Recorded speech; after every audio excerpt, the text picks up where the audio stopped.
Ashamaa harka fuuni daawwattootaa fi dhaggeeffattoota Gadaa Miidiyaa Neetwoork oduu keenya guyyaa har'aa qabannee dhiyaannee jirra. Hangafoota oduutiin eegalla. Itoophiyaan waggaa 150 irratti duultus Oromiyaan akka hin cabne mirkaneessineerra jedhan hayyuu dureen ABO Jaal Daawud ibsa. Suuraan namoota fayyaatti waraana Bilxiginnaan awwaalamanii ba'e. Gujii lixaa Suurrootti waraana Bilxiginnaa haleeluu waraanni bilisummaa Oromoo zoonichaa ibse.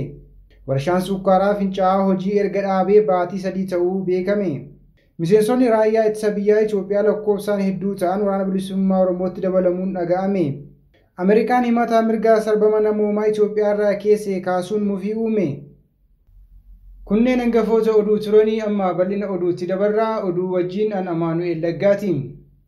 Itoophiyaan waggaa 150 irratti duultus Oromiyaan akka hin cabne mirkaneessineerra jedhan hayyuu dureen ABO Jaal Daawud ibsa. Addi bilisummaa Oromoo ayyaana hundeeffama isaa waggaa 50ffaa isa har'aa bifa ho'aadhaan kabajachuu eegaleera.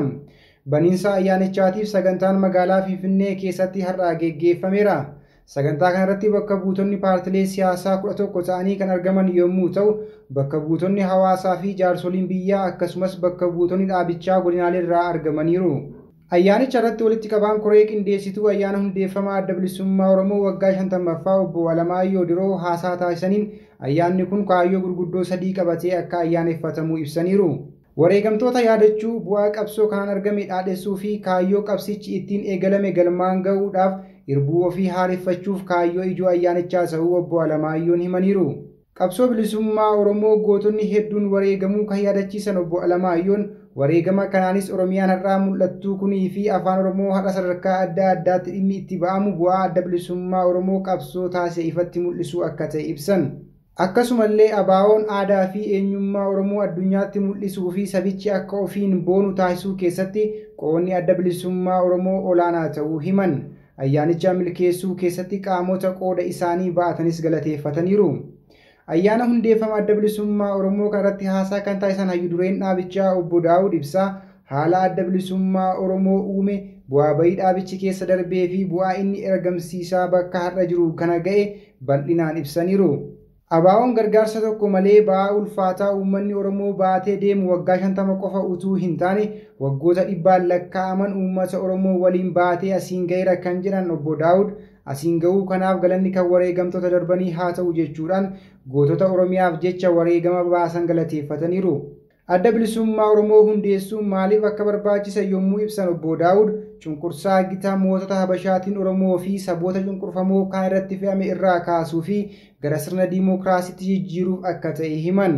ABO'n dhalachuu isaatiin dura sabni Oromoo fi saboonni kaan qabsoo bifa adda addaan gochaa turuu ibsanii kanaafis sochii qonnaan bultoota Baalee, sochii Afran Qalloo, sochii Oromiyaa gama Kaabaa Walloo fi Raayyaa akkasumas sochii Waldaa Maccaa fi Tuulamaa akka fakkeenya guddaattii fi bu'uura hundeeffamuu adda bilisummaa Oromoo akka ta'anitti kaasan. Sirna abbaa lafaa jijjiiruuf qabsoon haala adda addaan geggeeffamaa turuu fi boodarra addi bilisummaa Oromoo dhalachuu isaatiif sochiin barattoota yuunivarsiitii Finfinnees qooda guddaa qabaachuu himan.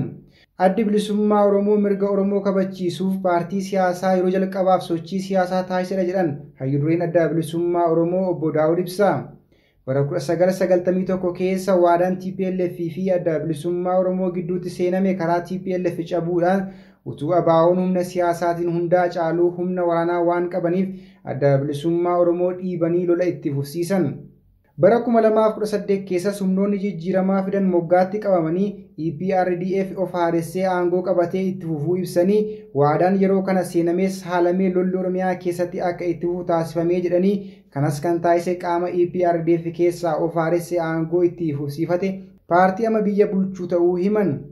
Addi bilisummaa Oromoo utuu sochii siyaasaa karaa nagaatiin Finfinnee irraa geggeessuu lolli itti baname kan jedhan obbo Daawud waajjira adda bilisummaa Oromoo cufamuu fi miseensonnii fi hoogganni dhaabichaa bakka hundatti hidhamuun qaama lola kanaa akka ta'e himu. Haala Itoophiyaa keessaa kan bara dheeraa fi haga ammaa yommuu ibsan obbo Daawud rakkinni Itoophiyaa mirga hiree murteeffannaa fi mirga sabootaa ukkaamsuu filachuudhaan waltajjii marii siyaasaa irraa baqachuudha jedhanii kunis lola biyya kanaa keessatti geggeeffamu hammeessuu eeranii lolli kaabaa kan Tigraay, Amaaraa fi Oromiyaa sababa kanaan kan eegale ta'uu himu. Ejjennoo addi bilisummaa Oromoo qabu yommuu ibsan hayyuu dureen ABO obbo Daawud ibsaa mariin siyaasaa akka geggeeffamu dhiibbaan kan godhan ta'uu himan. Kanas yommuu ibsanitti adda bilisummaa Oromoo dabalatee paartileen siyaasaa baay'een utuu marii siyaasaaf waamicha taasisanii paartiin biyyaa bulchu qofaasaa marii biyyoolessaa jechuudhaan koomishinii hundeessee itti fufuu himanii waliigaltee biyyoolessaa mootummaan qofaasaa itti deemaa jiru adda bilisummaa Oromoo dabalatee waahillan ABO 16 ta'an keessaa qooda hin qabanii jedhan. Obbo Daawud ibsa haala lola Oromiyaa keessaa irrattis yaada kennaniiru. Lolli Oromiyaa keessaa fedhii Itoophiyaan Oromiyaa irratti qabdu kan waggaa 150 dura humnaan Oromiyaa cabsuuf aggaamame ammas fedhii kana galmaan ga'uuf Oromiyaa irratti lola labsaniiru kan jedhan Obbo Daawud lola kana Oromoon ofirraa ittisee Oromiyaan cabuu akka hin dandeenye mirkaneesseera jedhan. Addunyaa irratti lolaan furmaanni kennamu akka hin jirre ibsanii rakkoo nageenyaa kanaaf furmaata siyaasaatu barbaachisa. Furmaata siyaasaa fiduuf lola Oromiyaa irratti labsame dhaabuun dirqama jedhan. Haga lolli Oromiyaa irratti baname dhaabbatutti haga nagaan Oromiyaa keessatti bu'utti qabsoo keenya uummata keenya waliin itti fufnaa jechuudhaan dubbatan. Ittuma fufuudhaan bulchiisa EPRDF sochii qeerroo bilisummaa Oromootiin caccabee utuu hin ijaaramin lolli Oromiyaa itti fufe jechuudhaan waan darbe yaadachiisanii ammas bulchiisi paartii aangoo irra jiru caccabee utuu jiru lolli itti fufeera. Rakkoon bulchiisa caccabuu kun rakkoo hammaataa kana caalu utuu hin dhufin mootummaan ce'umsaa biyyoolessaa naannoo Oromiyaa ijaaruuf furmaata ta'uu irra deddeebiidhaan waamicha taasisaniiru. Kana milkeessuufis addi bilisummaa Oromoo ni hojjetaa jedhan. Oromiyaa keessatti KFO waliin haga waliigalaatti immoo paartilee kaan waliin hariiroo qabu bal'ifatee nagaa buusuuf mariin siyaasaa akka geggeeffamu dhiibbaa gochuu ABO'n kan itti fufu ta'uu hayyu dureen dhaabichaa ibsaniiru. Mirgi hiree murteeffannaa sabootaa akka mirkanaa'uu fi mirga abbaa biyyummaa Oromoon Oromiyaa irratti qabu mirkaneessuuf kan hojjetu ta'uu ABO'n irra deebi'ee waadaasaa haaromsaa jedhan. Nuti jiraannes jiraachuu baannes waadaan kun akka hin cabne warra qabsicha itti fufsiisanitti dhaammannaa jedhanii haasaa isaanii kan hundeeffama ABO waggaa 50ffaa irratti taasisan goolabaniiru. Ayyaana kana irratti bakka buutonni paartilee siyaasaa 11 ta'anii argamuun haasaa taasisaniiru. ABO'n saboota cunqurfamoo kaaniifis wabii akka ta'ee fi saba paartileen kun bakka bu'an Oromiyaa waliin nagaa akka qabaataniif hiree wal fakkaataa kan qaban ta'uu ibsaniiru.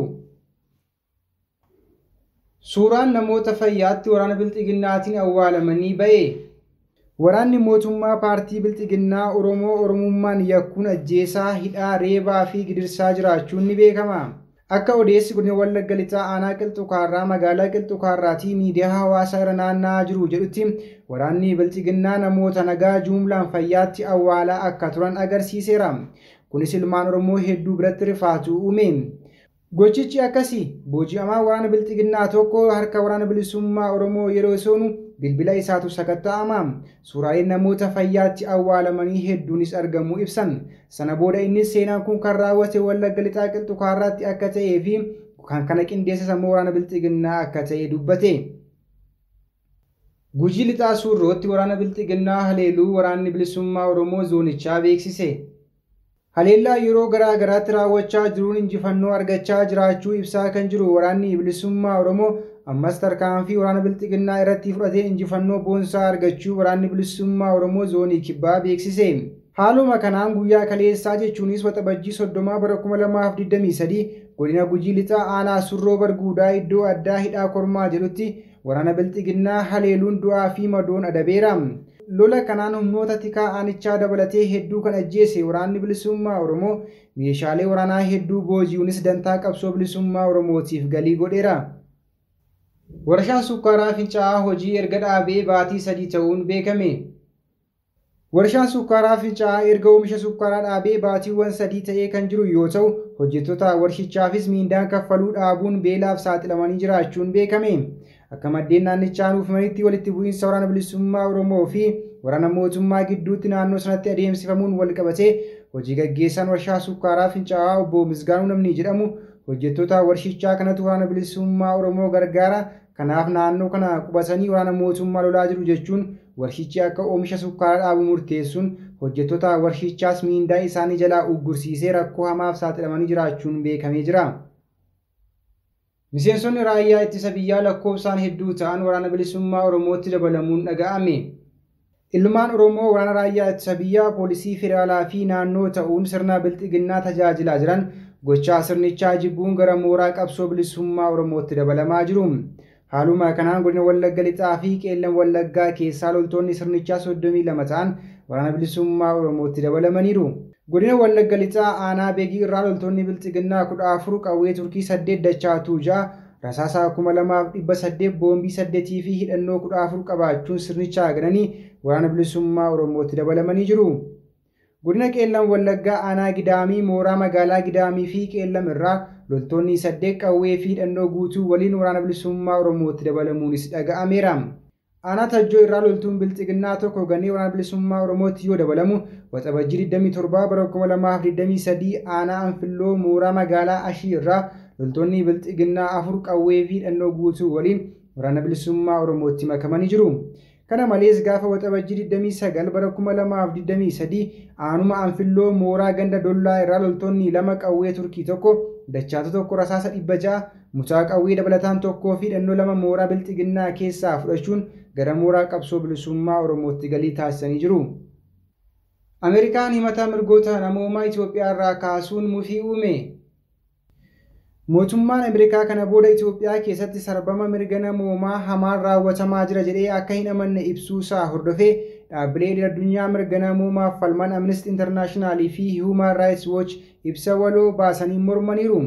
Ibsa waloo isaaniin murteen kun dhugaa sarbamni mirga namoomaa hamaan guutuu biyyattii keessatti itti fufee jiraachuu isaa kan tuffatedha jedhan. Daayirektarri Washington Human Rights Watch kan taate Saaraa Yaagar mootummaan Ameerikaa kana booda Itoophiyaa keessatti sarbama mirga namoomaa hamaan raawwatamaa hin jiru jedhee amanuu dhabuun isaa baay'ee nu yaaddessaa jette. Murteen kun dhugaa sarbamni mirgooma namoomaa hamaan guutuu biyyattii keessatti itti fufee jiraachuu isaa tuffachuu qofa osoo hin taane mallattoo yaaddessaa murtoon hammeenya Ameerikaa gatii kaffalchiisu muraasa akka qabu agarsiisuuti. Amnesty International Ameerikaatti daayirektarri biyyoolessaa hariiroo mootummaa fi abukaattummaa kan taate Amaandaa Kilisaangii gama isheetiin bulchiisii Baayiden mirga namoomaa giddugaleessa imaammata alaa isaa keessa kaa'uuf kan yaadu ta'us sarbamni mirga namoomaa hamaan kana booda akka hin mudanne labsuun isaanii waadaa kana waliin wal faallessaa jette. Erga waraanni dhaabbatee as aangawoonni Itoophiyaa yakkoota yeroo wal dhabdee kaaba Itoophiyaa keessatti raawwatamaniif tarkaanfii haqaa fi itti gaafatamummaa mirkaneessuu hin fudhanne. Osoo haqaa fi itti gaafatamummaaf waadaa galuu hin arginii fi gabaasa sarbama seeraa itti fufee osoo jiru murtee akkasii murteessuun murtoo siyaasaa namoota lubbuun hafanii fi miidhamtoota giddugaleessa hin godhannedha.